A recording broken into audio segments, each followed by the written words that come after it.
Hello everyone, welcome to stock market training. हमने हमारे पिछले वीडियो में सीखा PV ratio shows how much times of book value we are paying to buy the share of the company and PV ratio is useful for machinery heavy industries and banks.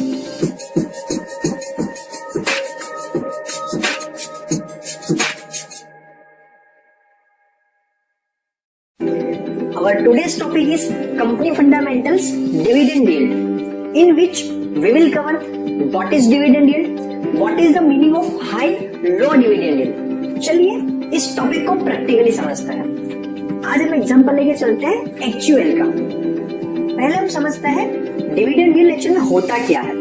अगर आप यहाँ पे देखोगे तो यहाँ पे शॉर्ट में dividend yield लिखा गया है। It measures the amount of cash dividend distributed to equity shareholders relative to the market value per share। एक कंपनी पूरे साल के अंदर सेलिंग करके वहां से अलग अलग तरीके से इनकम अर्न करती है और अल्टीमेटली सारे टैक्सेस लगने के बाद उसका प्रॉफिट आता है। इस प्रॉफिट में से वो कुछ पैसा वापस से बिजनेस में रीइन्वेस्ट करती है और कुछ पैसा एक्सेस में बच जाता है।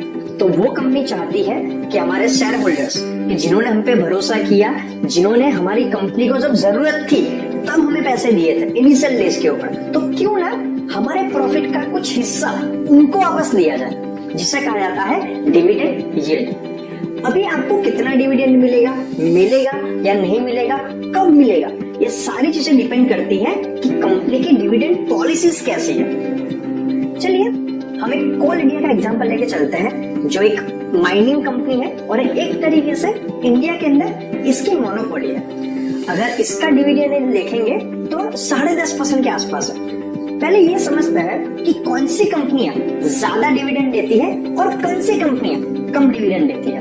अभी कोल इंडिया के एग्जांपल में कोल इंडिया को ऐसा तो है नहीं कि हर साल जो प्रॉफिट आएगा उस प्रॉफिट से हर साल एक नया प्लांट ओपन करना है, उसकी अलग अलग गलियों में जाके शहरों में जाके मार्केटिंग करनी है, क्योंकि एक तरीके से उसके पास तो मोनोपोली है और उसके सामने उसकी डिमांड भी हर साल सेम ही रहने वाली है। ऐसा तो है नहीं कि अगले साल के अंदर कोल की डिमांड 10 गुना हो जाएगी तो मुझे नए माइनिंग्स करनी पड़ेगी।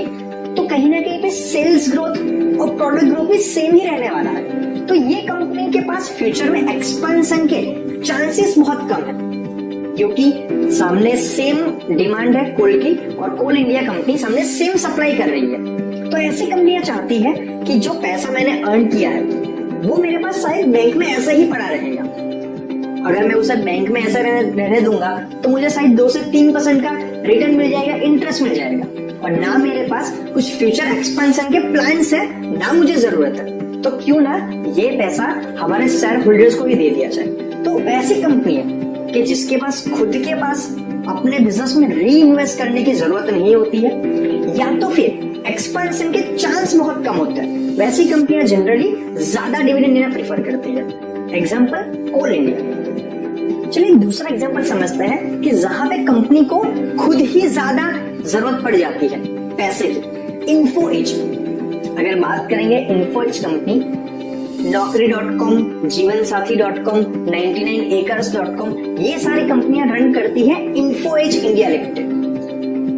ये एक आईटी कंपनी है। अभी जैसे आपको पता ही है आईटी कंपनी में कंपटीशन बहुत ज्यादा होती है, उनको अपने बारे में मार्केटिंग बहुत एग्रेसिवली करनी पड़ती है, उनको नए नए रीजनल ऑफिसेज ओपन करने पड़ते हैं और उनके पास हमेशा री इन्वेस्ट करने का मौका होता है। और जैसे कि जो भी लोग बिजनेस करते हैं सब लोग ये जानते हैं कि बिजनेस में आप जितना री इन्वेस्ट करोगे बिजनेस उतना ही बड़ा बन सकता है, उनके पास फर्दर इन्वेस्टमेंट के मौके भी होते हैं। तो इन्फो एज जैसी कंपनी जिसके पास ग्रोथ के अनलिमिटेड चांस है, वैसी कंपनियां बहुत ही कम डिविडेंड देना प्रेफर करती है।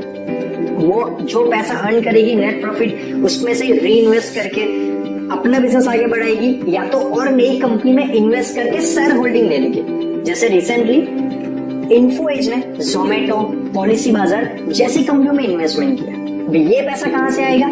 जो कंपनी प्रॉफिट अर्न करेगी उसी में से आएगा।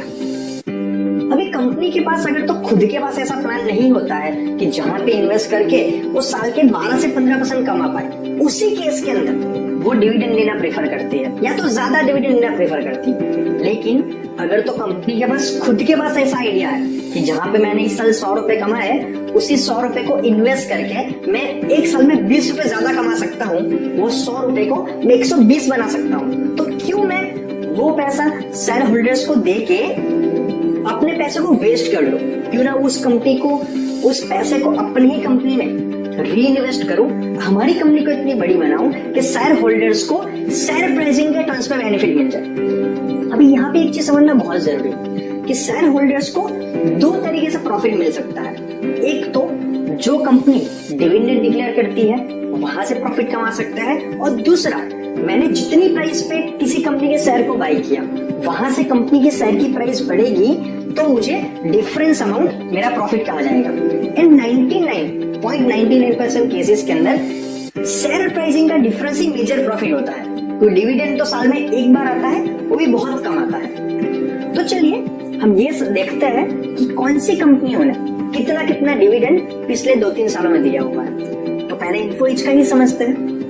हम यहाँ जाएंगे कॉर्पोरेट एक्शन के अंदर तो हमें डिविडेंड के बारे में पता चल जाएगा। अगर हम यहाँ पे देखेंगे तो 2018 में 25%, 2019-20 25%, और ये डिविडेंड काउंट होता है कंपनी की फेस वैल्यू के ऊपर।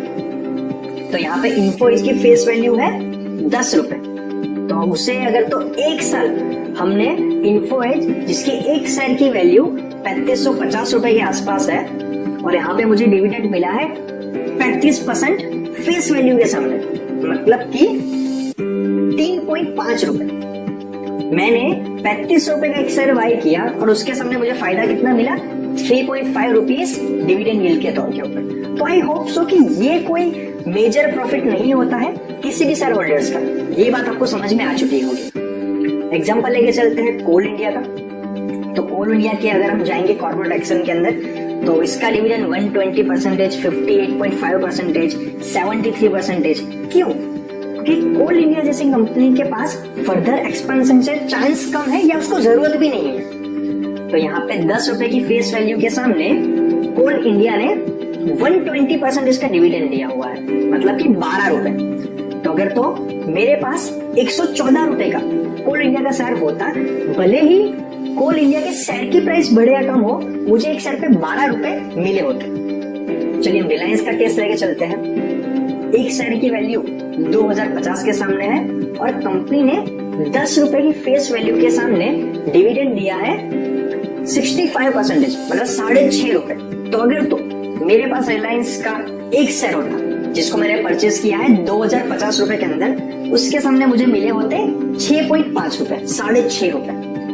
हिंदुस्तान यूनिलिवर की बात करें, फेस वैल्यू 1 है, मार्केट वैल्यू 2070 के आसपास है और डिविडेंड है 950%, मतलब कि 9.5 रुपए के आसपास। तो मुझे 9.5 रुपए का डिविडेंड के बेनिफिट के लिए सामने 2070 रुपए का एक शेयर परचेस करना पड़े तो आई डोंट थिंक सो ये कोई प्रॉपर इन्वेस्टमेंट कहा जाएगा।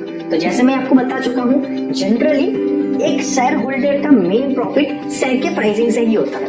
और वैसी कंपनियां कि जिनके पास फ्यूचर के एक्सपेंशन के प्लान ज्यादा है, वो डिविडेंड पे ज्यादा फोकस करते भी नहीं है।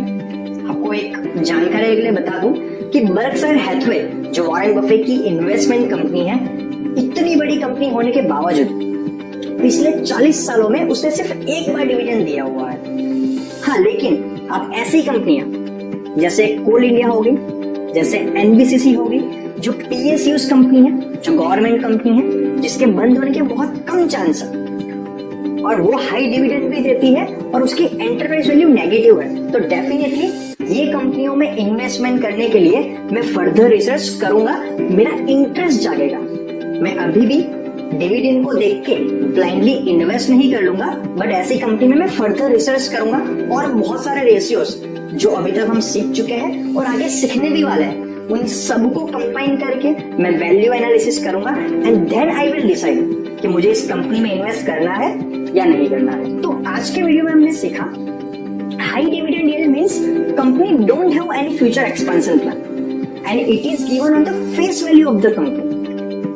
आपने जिस भी कंपनी का शेयर लिया हुआ है, जब भी उसका डिविडेंड डिक्लेयर होगा, जितना परसेंटेज डिविडेंड है उतना रुपए आपके बैंक के अकाउंट में ट्रांसफर हो जाएंगे। तो आज के वीडियो में इतना ही, मिलते हैं नेक्स्ट वीडियो में। Thank you very much.